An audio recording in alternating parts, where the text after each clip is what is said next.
आपके अपने YouTube channel Pankaj teaching centre पे आपका स्वागत है।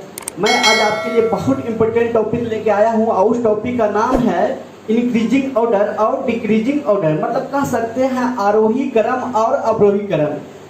इस टॉपिक से रेलवे, एसएससी, बैंकिंग में एक सवाल हमेशा पूछ देता है। तो आज हम जो है इस टॉपिक पे अच्छा से विचार करेंगे, अच्छा से सीखेंगे। तो आइए दोस्तों स्टार्ट करते हैं। सबसे पहले मैं आपको बेसिक से एकदम सिखाऊंगा। अब बेसिक आप एक बार इसको सीख जाओगे तो 2 से लेके 3 सेकंड में आप इसको कर सकोगे। ज़्यादा अगर कि मान लीजिए बहुत कमज़ोर स्टूडेंट है तो मैक्सिमम 5-6 सेकंड के अंदर आप इसे सोल्व कर दोगे। तो हम लोग बेसिक से स्टार्ट करेंगे ना, 0 लेवल से। जो भी कमज़ोर लड़के हैं उनका भी अच्छा से क्लियर हो जाए, अच्छा से सीख जाए। तो चलिए स्टार्ट करते हैं। जैसे कि आपका 3/4 और 4/7 में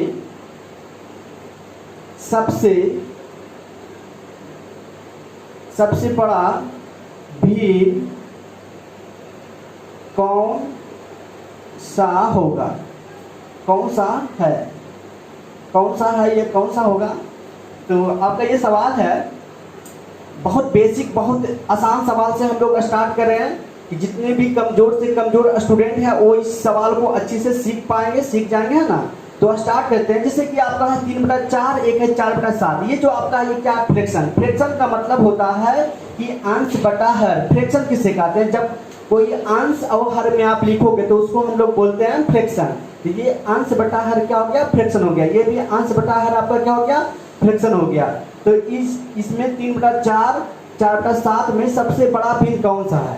सबसे बड़ा भिन्न कौन सा है? आपको ये दोनों पता करना है कि 3/4 बड़ा है या 4/7 बड़ा है, दोनों में बड़ा कौन है। तो इसको हल करने का 3 नियम है, 3 तरीका है। मैं तीनों तरीका पे चर्चा करूंगा, लेकिन आपका एक ही तरीका आपको एग्जाम में यूज करना है जो आपको सबसे फास्ट और सबसे आसान लगे। आपको जल्दी सवाल बना के आपको ये सवाल कंप्लीट कर दे, मतलब कम टाइम में आपको ये सवाल बना के कंप्लीट कर दे, ऐसा मेथड हम लोग सीखेंगे। अभी तो मैं आपको तीनों नियम पे चर्चा करूंगा, तीनों नियम आपको मैं सिखाऊंगा, लेकिन एग्जाम में आपको एक ही नियम ट्राई करना है। वो मैं बताऊंगा कि आपको कौन सा नियम आपको एग्जाम में लगाना है।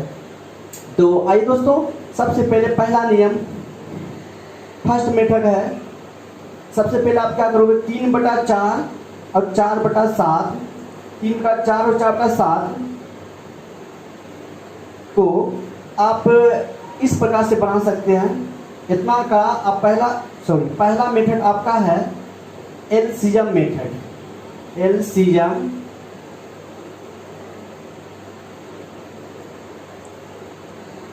LCM method. दूसरा मेथड है DIVIDED, डिवाइडेड मेथड। तीसरा मेथड है क्रॉस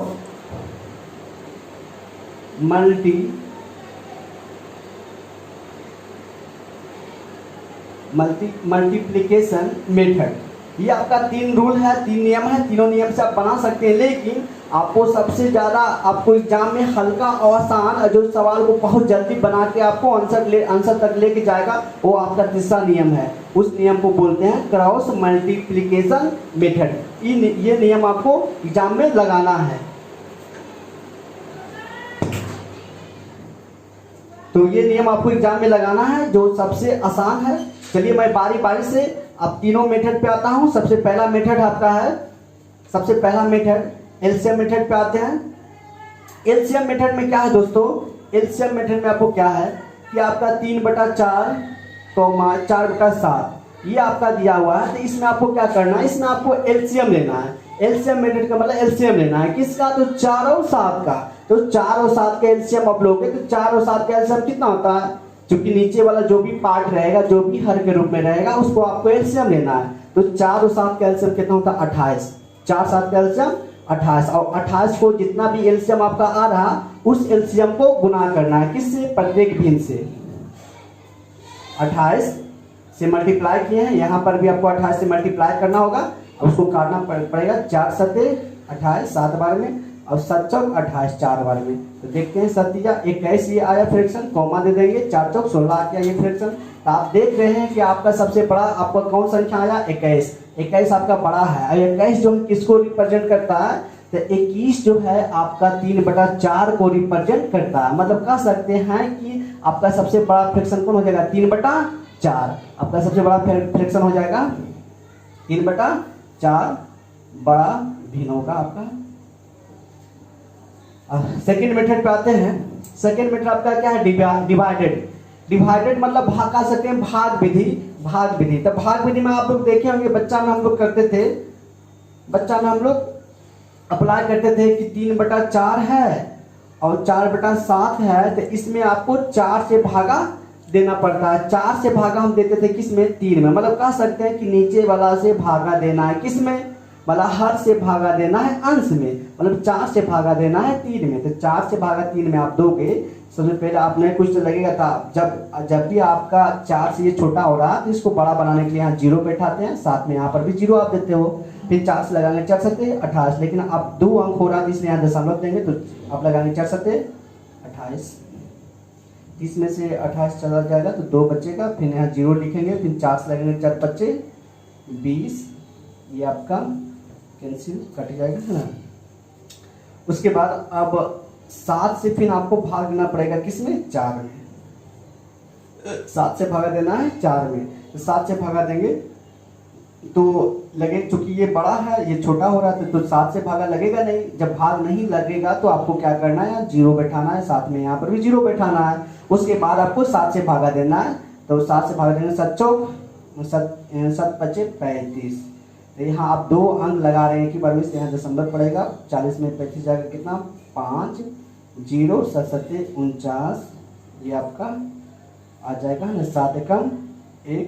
तो मतलब आप कह सकते हो कि यहाँ 0.75 और यहाँ पे आया आपको 0.71, तो आप कह सकते हैं कि ये इसमें और ये तो इसमें सबसे बड़ा कौन हो रहा है, तो 0.75 बड़ा है किससे, 0.71 से, और 0.71 से बड़ा है 0.75, तो ये दोनों में बड़ा आपका ये है, तो ये बड़ा है, तो ये किसको रिप्रेजेंट करता है, तो ये रिप्रेजेंट करेगा 3/4 को। मतलब कह सकते हैं कि 3/4 सबसे बड़ा है ना, दोनों में से बड़ा 3/4 हो गया।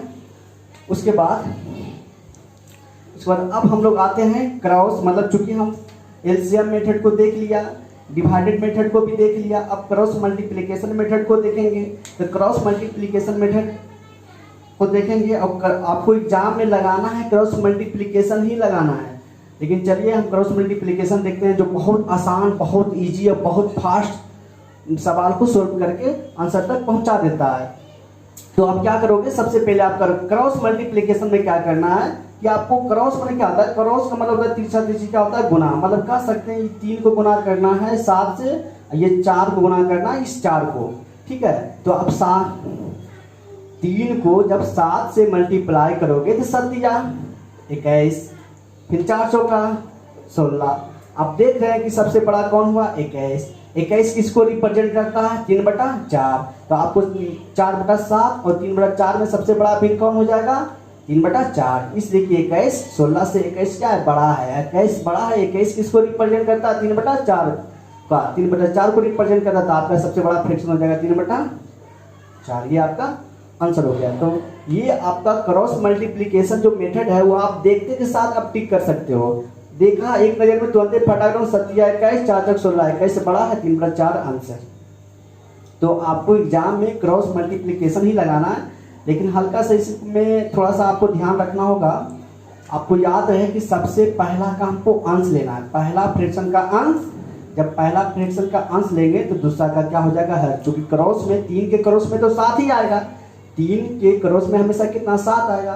तो आपको यहाँ ध्यान में रखना होगा कि 3 के क्रॉस में 7 आता है, लेकिन आपको ये ध्यान में रखना होगा, हमेशा हमेशा ध्यान में आपको रखना होगा कि पहला फ्रैक्शन का क्या लेना है, फर्स्ट वाले फ्रैक्शन का आपको अंश लेना है। अंश का मतलब यहाँ 3, तो 3 का क्रॉस करेंगे 7 या 21 और 4 चौक 16। मतलब कह सकते हैं कि 21 जो है 3/4 को रिप्रेजेंट करता है, इसलिए आपका 3/4 क्या हो जाएगा, बड़ा हो जाएगा। चलिए मैं एक दो एग्जाम्पल अभी और लूँगा। 7/11 8/13 इस प्रकार से है। तो आपको पता करना है कि दोनों में बड़ा कौन है, ये दोनों में सबसे सबसे बड़ा आपको पता करना है, सबसे बड़ा आपको पता करना है ना। तो सबसे पहले आपको हम बताए हैं, आपको एग्जाम में लगाना है क्रॉस मल्टीप्लिकेशन।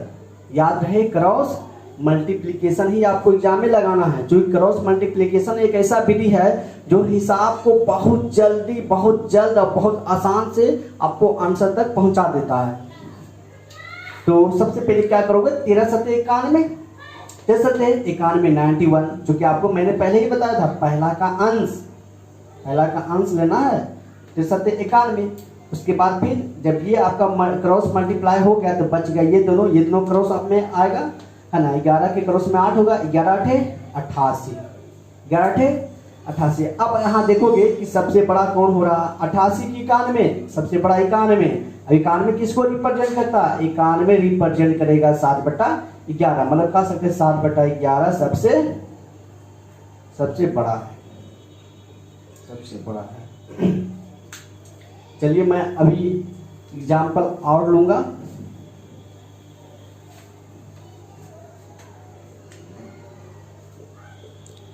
तीन बटा 4, 5/7, 7/11 में सबसे बड़ा भिन्न कौन सा है, कौन सा है, सबसे बड़ा भिन्न कौन सा है। आपका 3/4 है, 5/7 है, 7/11 है। ये सब में आपको पता करना है ना कि सबसे बड़ा कौन हो रहा, आपको पता करना है। तो मैंने आपको सिखाया अभी क्रॉस मल्टीप्लिकेशन, हम लोग क्रॉस मल्टीप्लिकेशन लगाएंगे एग्जाम में, है ना।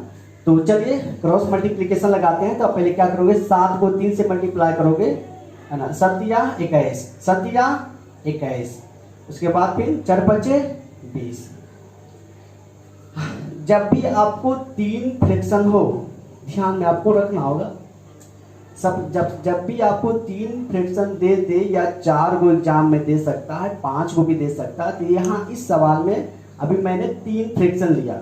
जब भी आपको एग्जाम में 3 फ्रैक्शन दे तो आपको सबसे पहले पता करना है, सबसे पहले 2 फ्रैक्शन को आपको उठाना पड़ेगा। 2 फ्रैक्शन में पहले आप डिसाइड करोगे कि ये दोनों में बड़ा कौन है। उसके बाद आपको जो भी आएगा बड़ा, आपको उसी फ्रैक्शन को तीसरा वाला फ्रैक्शन से कंपेयर करना होगा। सबसे पहले हम ये दोनों पता कर रहे हैं कि ये दोनों में बड़ा है कौन। तो आप क्या करोगे, 7 या 21, क्रॉस मल्टीप्लिकेशन लगा रहे हैं, है ना। 7 या 21 हो गया। उसके बाद 7 या 21, 4 5 20। अब यहाँ देख रहे हैं कि 21 बड़ा है कि 20 बड़ा है। बड़ा आपका कितना, 21। और 21 किसको रिप्रेजेंट करेगा, 3/4 को, 3/4 को रिप्रेजेंट करता। मतलब कह सकते हैं ये दोनों बड़ा फ्रैक्शन में, ये दोनों फ्रैक्शन में सबसे बड़ा कौन हो रहा है, 3/4। 3/4 बड़ा हो गया, मतलब ये आपका छोटा हो गया। इस छोटा से कोई मतलब नहीं, क्योंकि आपको एग्जाम में क्या पूछा है, सवाल आपको यहाँ क्या पूछ रहा है, बड़ा। तो बड़ा पूछ रहा है तो बड़ा को देखेंगे हम, छोटा से हमको कोई मतलब नहीं है। तो आपने देख लिया कि ये दोनों में बड़ा ये हुआ, है ना। उसके बाद अब कंपेयर करना ये दोनों में, है ना। अब ये दोनों में पता करना है कि ये बड़ा है कि ये बड़ा है। चलो क्या करना है, 11 तिया 33, 11 तिया 33। उसके बाद 4 सत्ते 28। अब आपको देखना है कि 33 बड़ा है कि 28 बड़ा है। तो आपका बड़ा कितना हो रहा है, 33।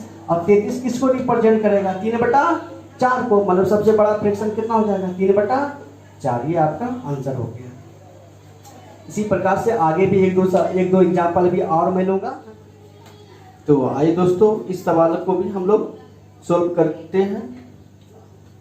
तो जैसे कि सवाल का दिया है 4/5, 5/9 और 9/13 में सबसे बड़ा भिन्न कौन सा है। मतलब सबसे बड़ा भिन्न आपको पता करना है।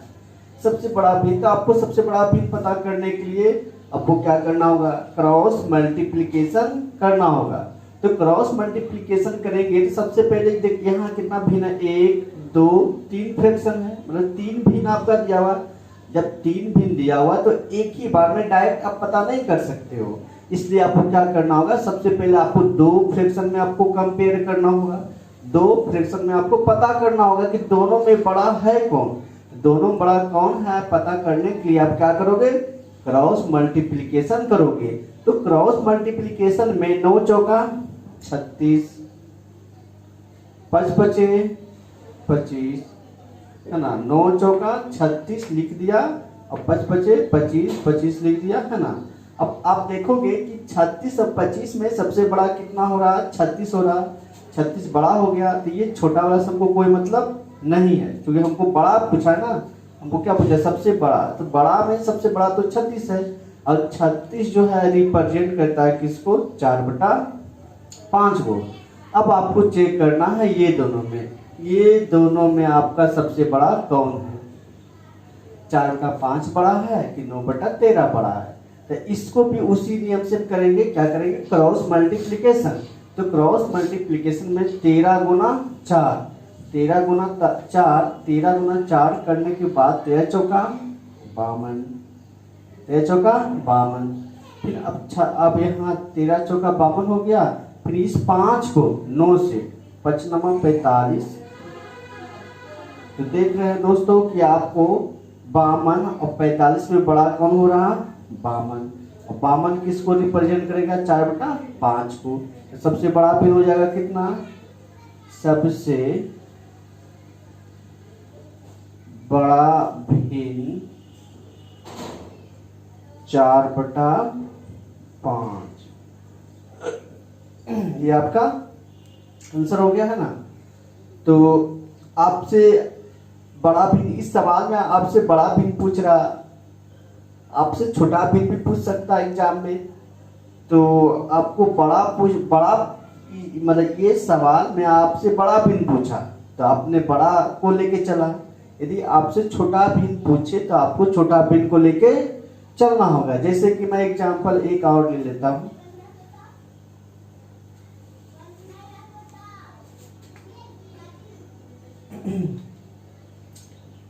5/7, 2/5, 3/11 में सबसे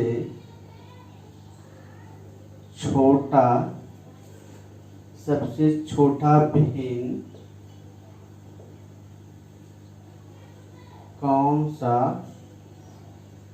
है, सबसे छोटा भिन्न कौन सा है, ये आपका सवाल है। तो यहाँ सवाल में आपसे क्या पूछा है, सबसे छोटा क्या है, सबसे छोटा। तो सबसे छोटा आपको पता करना है। और यहाँ आपको फ्रैक्शन जो दिया हुआ है वो कितना फ्रैक्शन दिया हुआ है, 1 2 3 फ्रैक्शन आपको दिया हुआ है। आप क्या करोगे, सबसे पहले आप 2 फ्रैक्शन करके कंपेयर करोगे। 2 फ्रैक्शन को कंपेयर जब मैं करूंगा तो 2 फ्रैक्शन का कंपेयर जब मैं करूंगा तो आपको क्रॉस मल्टीप्लिकेशन विधि लगाना पड़ेगा। तो क्रॉस मल्टीप्लिकेशन विधि में 5 5 25, 7 दूना 14। तो आप देख रहे हो, आपसे क्या पूछा, सबसे छोटा है ना, सबसे छोटा। ये दोनों में छोटा कौन है, ये दोनों में छोटा 14 है। तो 14 छोटा हो रहा, तो इस बड़ा से कोई मतलब नहीं है। बड़ा से हमको बड़ा भिन्न को हमको लेके चलना ही नहीं है, क्योंकि आपसे सवाल में छोटा पूछ रहा है। तो बड़ा से कोई मतलब नहीं है, नहीं रखेंगे भी।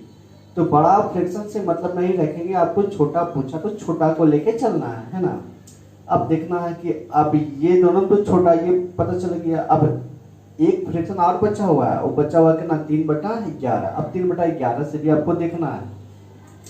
अब आपको देखना है 2/5 बड़ा है, सॉरी 2/5 छोटा है कि 3/11 छोटा है। चलो इसको भी हम दोनों में क्या करेंगे, कंपेयर कर लेते हैं, है ना। तो 11 गुना 2 आपको पता है ना, क्रॉस लगाना है। 11 गुना 2, 11 दूना 22, 5 गुना 3 5 दिया 15, 11 दूना 22 5 दिया 15।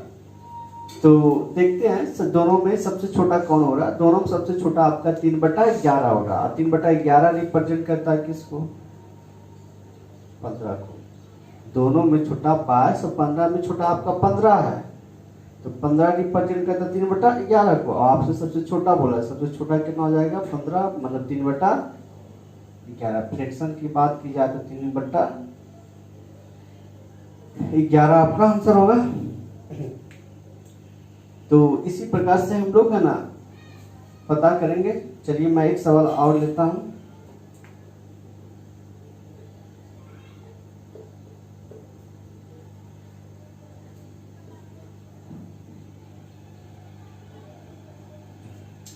इतना में सबसे छोटा भिन्न कौन सा है, सबसे छोटा आपको पता करना है। छोटा पता करने के लिए क्या करोगे, आपको क्रॉस मल्टीप्लिकेशन लगाना है। जनरली मैं आपको लिख के बता रहा हूं तो आपको टाइम ज़्यादा लग रहा है, अदरवाइज क्या है, ये आप सवाल देख के ही आप मन में ही सोच के आंसर कर सकते हो। मैं लिख रहा हूं इसलिए टाइम ज़्यादा लग रहा है, अदरवाइज क्या है, सवाल मैं देखूंगा और सवाल टिक करूंगा। तो आपको सवाल को समझना है पहले अच्छी तरह से, उसके बाद आपके पास स्पीड आ जाएगा। जो स्पीड मैं देना चाहता हूँ वो स्पीड आपके यहाँ आ जाएगा। सबसे पहले आप सवाल को बारीकी से, आराम से, स्थिर से आप समझोगे, है ना। तो चलिए इसको भी हम लोग देखते हैं। क्रॉस लगाना है भाई, क्रॉस छोटा ना, सबसे छोटा बोला है, सबसे छोटा में सबसे पहले छोटा को आपको चयन करना होगा। तो 8 25 40, 9 चौका 36, 36 ये 40 आ गया ना, छोटा आ गया, ये बड़ा से कोई मतलब नहीं है। अब ये दोनों में कंपेयर कर लो भाई। 7 चौक 28, 5 तिया 15, 7 चौक 28, 5 तिया 15, सबसे छोटा 15 ना। अब 15 रिप्रेजेंट करता है 3/7 आपका आंसर। तो इसी प्रकार से हम लोग सवाल को सीखते रहेंगे। आपको वीडियो अच्छा लगा तो हमारे चैनल को सब्सक्राइब करें, वीडियो को लाइक करें और इसे ज़्यादा से ज़्यादा शेयर करें। ओके दोस्तों, थैंक यू।